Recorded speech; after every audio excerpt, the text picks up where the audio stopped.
नेता प्रतिपक्ष राहुल गांधी ने एक बार फिर से चुनाव आयोग पर सवाल उठाया है। कल सवाल राहुल गांधी ने इससे पहले उठाया था। एक बार फिर से चुनाव आयोग को मरा हुआ राहुल गांधी ने बताया है। भारतीय जनता पार्टी के राज्यसभा सांसद नरेश बंसल इस वक्त बातचीत के लिए मौजूद है। सर, कल राहुल गांधी ने कहा था कि ऐसा सबूत है जो एटम बम की तरह फटेगा अगर सामने आ गया, तो आज कह रहे चुनाव आयोग मरा हुआ है।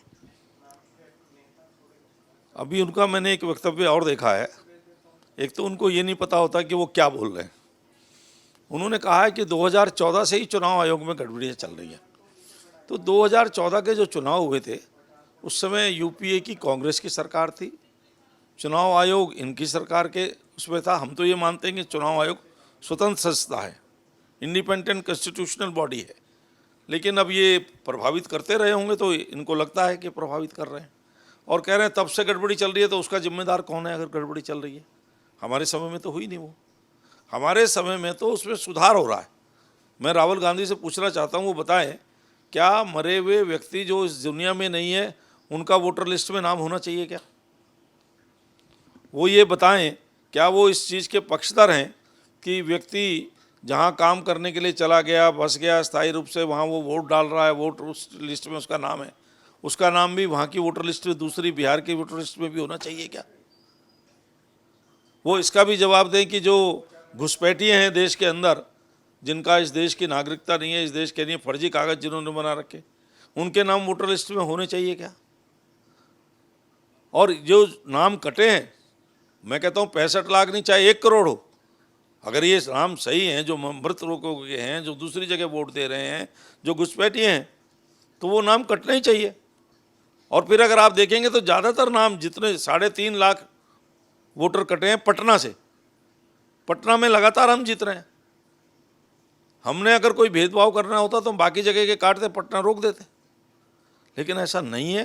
संवैधानिक संस्था अपने विवेक से, अपने इंफ्रास्ट्रक्चर से, अपने हिसाब से काम कर रही है और वो ठीक काम कर रही है। जहाँ पर भी जितने वोट कटने होंगे वो कटेंगे। और फिर 1 महीना और मिला है, इस 1 महीने में वो जिनके नाम गलत कटे हैं उनको जुड़वाएं, जिनके नाम कट रहे हैं वो कटवाएं। हो सकता है अभी भी कुछ छूट गए हों जिनके कटने चाहिए। ये काम करने के बजाय अनर्गल आरोप, एसी में बैठो, स्टेटमेंट जारी करो, मीडिया बुलाओ, कुछ भी बोल दो, ये चल रहा है इनका। सर, राहुल गांधी ने भारतीय जनता पार्टी पर भी गंभीर आरोप लगाया है। कानूनों का जिक्र करते हुए अरुण जेटली का जिक्र राहुल गांधी ने किया है और कहा है कि धमकाने के लिए आए हुए थे। वो मुझे ये बताएं कि कब उनको धमकाने के लिए आए? कृषि कानून तो 2020 में आए, और जहाँ तक मेरी याददाश्त है, हमारे वरिष्ठ नेता स्वर्गीय श्री अरुण जेटली जी, जो बहुत ही सौम्य व्यवहार के और नेता थे, उनका स्वर्गवास 2019 में हो गया। तो अब स्वप्न में आए हूँ तो राहुल गांधी के मैं नहीं कह सकता, नहीं तो 2020 के बाद तो उनके कोई आने का, मिलने का सवाल ही नहीं है। ये निराधार है, पूरी तरह असत्य पर आधारित है, लेकिन उनकी राजनीति का एक अंग है, वो कर रहे हैं। इससे हटकर एक सवाल है सर, पंचायत चुनाव के रिजल्ट सामने आए हैं उत्तराखंड में। कांग्रेस पार्टी कह रही है कि विधानसभा चुनाव के पहले की तस्वीर है और जनता ने अब मन बना लिया है कि अब बदलाव चाहिए।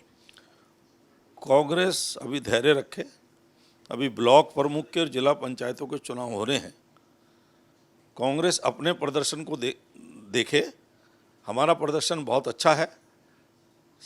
जनता ने, उत्तराखंड की देवतुल्य जनता ने पुष्कर सिंह धामी के नेतृत्व में त्रिस्तरीय पंचायत में भी, पहले लोकसभा में, फिर विधानसभा में, फिर स्थानीय निकाय में, और अब त्रिस्तरीय पंचायत में भी भारतीय जनता पार्टी का समर्थन किया है। आपको पता लगेगा, अभी ब्लॉक प्रमुख के चुनाव होंगे, जिला पंचायत अध्यक्षों के चुनाव होंगे। जैसे पहले हमारी स्थिति थी वही स्थिति, उससे भी और अच्छी स्थिति आएगी। बहुत शुक्रिया बातचीत के लिए। कैमरा पर्सन देवेंद्र के साथ स्वाति पाठक, भारत समाचार, दिल्ली।